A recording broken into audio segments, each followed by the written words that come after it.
ಬೆಳಗಾವಿಯಲ್ಲಿ Lakshmi Hebbalkar versus Yatnal fight. ಮೀಸಲಾತಿ ಸಂಬಂಧ ತಾರಕಕ್ಕೇರಿದ ಟಾಕುವಾರ್. ಲಿಂಗಾಯತ ನಾಯಕರ ಮಧ್ಯೆ ನಾನಾ ನೀನಾ ಗಲಾಟೆ ಶುರುವಾಗಿದೆ. ಸೇರಿಗೆ ಸಭಾ ಸೇರು ಎಂದ ಹೆಬ್ಬಾಳ್ಕರ್ ವರ್ಸಸ್ ಯತ್ನಾಳ್ ಯುದ್ಧ. ಬಿಜೆಪಿ ಹಿಂದೂ ಹುಲಿಗೆ ಟಕ್ಕರ್ ಕೊಟ್ಟಿದ್ದಾರೆ ಕಾಂಗ್ರೆಸ್ ಸಿಂಹಿಣಿ. ಪಂಚಮಸಾಲಿ ಮೀಸಲಾತಿ ಹೋರಾಟಕ್ಕೆ ರಾಜಕೀಯ ಬಣ್ಣ. ಕಾಂಗ್ರೆಸ್ ಬಿಜೆಪಿ ಅಂತ ಹೋರಾಟ ಮಾಡ್ತಿದ್ದಾರೆ ಅಂತ ಕಿಡಿಕಾರಿದ್ದಾರೆ. ಈಗ ಬಿಜೆಪಿ ಅಂತ ಹೋರಾಟ ಬದಲಾಗಿ ಹೋಗಿದೆ. ಯತ್ನಾಳ್ ವಿರುದ್ಧ ಲಕ್ಷ್ಮೀ ಹೆಬ್ಬಾಳ್ಕರ್ ಕೆಂಡಾಮಂಡಲರಾಗಿದ್ದಾರೆ. ಹೆಬ್ಬಾಳ್ಕರ್ ಆರೋಪಕ್ಕೆ ಶಾಸಕ ಯತ್ನಾಳ್ ಬೆಂಕಿ ರಿಪ್ಲೈ ಕೊಟ್ಟಿದ್ದಾರೆ. ಆಗ ರಕ್ತ ಕ್ರಾಂತಿ ಅಂತಿದ್ದ ಹೆಬ್ಬಾಳ್ಕರ್ಗೆ ಈಗ ಬೇಡವಾ? ಲಕ್ಷ್ಮೀ ಹೆಬ್ಬಾಳ್ಕರ್ ವಿರುದ್ಧ ಶಾಸಕ ಯತ್ನಾಳ್ ವಾಗ್ದಾಳಿಯನ್ನ ನಡೆಸಿದ್ದಾರೆ.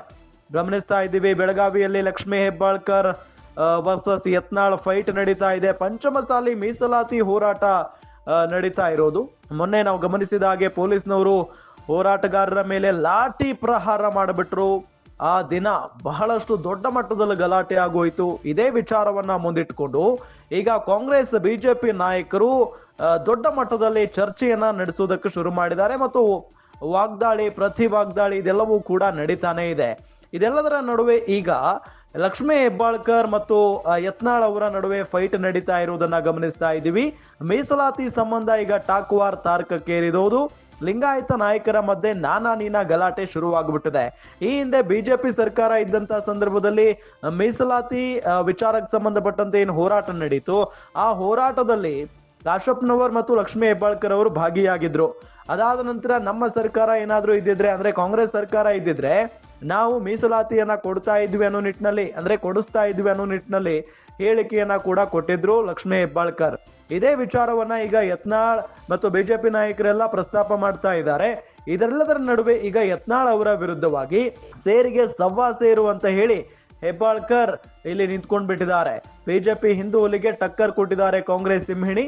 ಪಂಚಮಸಾಲಿ ಮೀಸಲಾತಿ ಹೋರಾಟಕ್ಕೆ ರಾಜಕೀಯ ಬಣ್ಣವನ್ನ ಬೆರೆಸಲಾಗ್ತಾ ಇದೆ. ಕಾಂಗ್ರೆಸ್ ಬಿಜೆಪಿ ಅಂತ ಹೋರಾಟ ಮಾಡ್ತಿದ್ದಾರೆ ಅಂತ ಕಿಡಿಕಾರಿದ್ದಾರೆ. ಈಗ ಬಿಜೆಪಿ ಅಂತ ಹೋರಾಟ ಬದಲಾಗಿ ಹೋಗಿದೆ. ಯತ್ನಾಳ್ ವಿರುದ್ಧ ಲಕ್ಷ್ಮೀ ಹೆಬ್ಬಾಳ್ಕರ್ ಕೆಂಡಾಮಂಡಲರಾಗಿರೋದು. ಏನೋ ಹೆಬ್ಬಾಳ್ಕರ್ ಆರೋಪಕ್ಕೆ ಶಾಸಕ ಯತ್ನಾಳ್ ಬೆಂಕಿ ರಿಪ್ಲೈ ಕೊಟ್ಟಿದ್ದಾರೆ. ಆಗ ರಕ್ತ ಕ್ರಾಂತಿ ಅಂತಿದ್ದ ಹೆಬ್ಬಾಳ್ಕರ್ಗೆ ಈಗ ಬೇಡವಾಯ್ತಾ ಅನ್ನೋ ನಿಟ್ಟಿನಲ್ಲಿ ಪ್ರಶ್ನೆಯನ್ನ ಮಾಡಿದ್ದಾರೆ. ಈ ನಿಟ್ಟಿನಲ್ಲಿ ಇದು ಎಲ್ಲಿ ಹೋಗಿ ನಿಲ್ಲುತ್ತೆ ಈ ಒಂದು ಮೀಸಲಾತಿ ಹೋರಾಟ ಅನ್ನೋದು ಸಹಜವಾಗಿ ಕುತೂಹಲ ಕೆರಳಿಸಿರುವಂತಹ ವಿಚಾರ.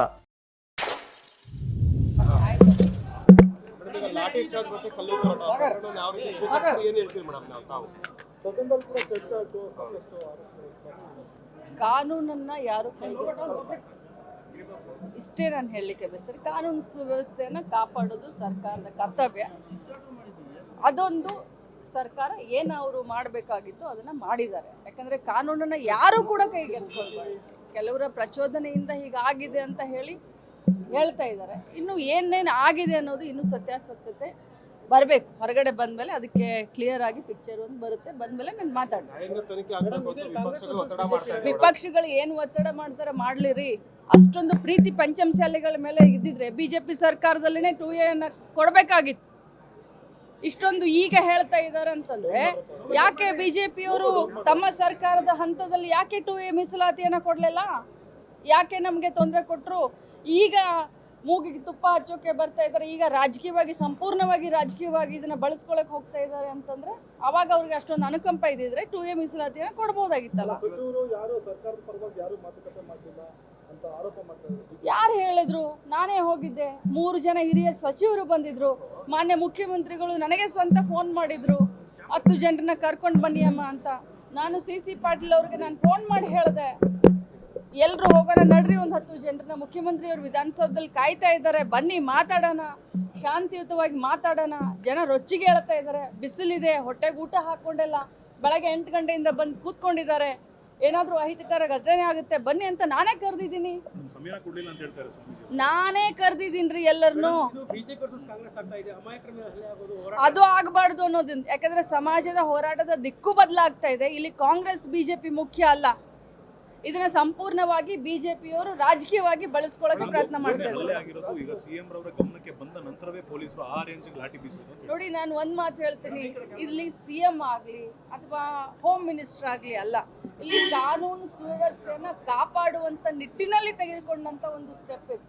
ಇದು ಆಗಬಾರ್ದು. ದುರ್ಘಟನೆಯಲ್ಲಿ ಈ ಒಂದು ಲಾಠಿ ಚಾರ್ಜ್ ಅಲ್ಲಿ ಯಾರು ಹೊಡಿಸ್ಕೊಂಡಿದ್ದಾರೆ? ನನ್ನ ಸಮಾಜದ ಬಾಂಧವರು ಹೊಡಿಸ್ಕೊಂಡಿದಾರ್ರಿ. ಆದ್ರೆ ಯಾರ್ದೋ ಪ್ರಚೋದನೆಗೆ ಈ ರೀತಿ ಮಾಡೋಕ್ ಹೋಗಿ ಸಮಾಜಕ್ಕೇನೆ ಒಂದು ಇದಾಗಿದೆ. ನಾನು ಇಷ್ಟೇ ಹೇಳಲಿಕ್ಕೆ ಬಯಸ್ತೇನೆ, ಎಷ್ಟೇ ದೊಡ್ಡವ್ರು ಇರ್ಲಿ ಕಾನೂನನ್ನ ಕೈಗೆ ತೆಗೆದುಕೊಳ್ಬಾರ್ದು. ನೋಡಿ, ಅದೆಲ್ಲ ಕಾನೂನು ಪ್ರಕಾರದಲ್ಲಿ ಅವೆಲ್ಲ ಕ್ರಮ ಆಗ್ತವೆ. ಅದಕ್ಕೆ ನಾನೇನು ಹೋಮ್ ಮಿನಿಸ್ಟ್ರು ಅಲ್ಲ, ನಾನು ಉತ್ತರ ಕೊಡ್ಲಿಕ್ಕೂ ಬರೋದಿಲ್ಲ. ಅದು ಹೈಕೋರ್ಟ್ಗೆ ಹೋಗಿ ತಡೆಯಾಜ್ಞೆಯನ್ನ ತಗೊಂಡು ಬಂದಿದ್ರು. ತಡೆಯಾಜ್ಞೆಯಲ್ಲಿ ಏನ್ ಬರ್ದು ಕೊಟ್ಟಿದ್ರು? ಹೋರಾಟಗಾರರು ಏನ್ ಬರ್ದು ಕೊಟ್ಟಿದ್ರು? ನಾವು ಕಾನೂನನ್ನ ಕೈಗೆ ತೆಗೆದುಕೊಡೋದಿಲ್ಲ, ಟ್ರ್ಯಾಕ್ಟರ್ನ ತರೋದಿಲ್ಲ. ಟ್ರ್ಯಾಕ್ಟರ್ ಅಂದ್ರೆ ಒಂದು ಬಂದಿರ್ಲಿಲ್ಲ, ಬಟ್ ಕಾನೂನನ್ನ ಕೈಗೆ ತೆಗೆದುಕೊಂಡ್ರಲ್ಲ ಕೆಲವರು ಪ್ರಚೋದನೆಯಿಂದ.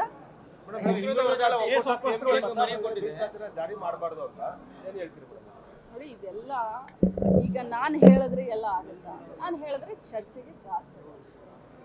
ಸಂವಿಧಾನಬದ್ಧವಾದಂಥ ಕ್ರಮಗಳು ಏನೇನಾಗಬೇಕು ಅವೆಲ್ಲ ಆಗ್ತವೆ. Thank you. ಅವರು ಉದ್ದೇಶಪೂರ್ವಕವಾಗಿ ದುರುದ್ದೇಶದಿಂದ ಈ ಹೋರಾಟ ಇಡೀ ಒಂದು ಹಿಂದೂ ಸಮಾಜದ ಒಂದು ಭಾಗವಾದಂಥ ಲಿಂಗಾಯತರನ್ನ ಮೀಸಲಾತಿಯನ್ನು ಕೊಡಬಾರ್ದು ಅನ್ನೋಂಥ ದುರುದ್ದೇಶದಿಂದ ನಾವು 2A ಬೇಡಿಲ್ಲ. 2A ಕೇಳಿದರೆ ಅದು ತಪ್ಪು.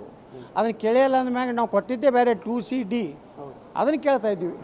ಅವ್ರು ಮಾಡಿದಾಗ ರೀ ಲಕ್ಷ್ಮೀ ಹೆಬ್ಬಾಳ್ಕರ್ ಅವಾಗ ಜಿಗ್ದಾಡಿ ಮಾತಾಡ್ತಿದ್ರಲ್ಲ, ಅವಾಗೆಲ್ಲ ನಿಮ್ಮ ಜೊತೆಗೆ ಇದ್ರು. ರಕ್ತ ಕ್ರಾಂತಿ ಆಗ್ಲತ್ತಿದ್ರಲ್ಲ, ಈಗ ರಾಜಕೀಯ ಹೋಗ್ತಾರೆ ಸುಮ್ಮನೆ ಬಿಜೆಪಿಯಿಂದ ಲಾಠಿ ಚಾರ್ಜ್ ಬಿಜೆಪಿ ಸೇರಿದಕ್ಕೆ ಆಗಿದೆ ಅನ್ನುವಂಥ ಮಾತು ಕೂಡ ಹಂಗೆ ನೋಡೋಣ್ರಿ. ಅವ್ರ ಕಾಲ ಬಂದಾಗ ಉತ್ತರ ಹೇಳ್ತೀವಿ ನಾವು. 23 ಜನರ ಮೇಲೆ ಕೇಸ್ ಆಗಿದೆ, ಸಾಕಷ್ಟು ಜನ ಮೇಲೆ ಗಾಯಗಳಾಗಿದ್ದಾವೆ. ಅದು ನಾವು ಚರ್ಚೆ ಮಾಡ್ತೀವಿ.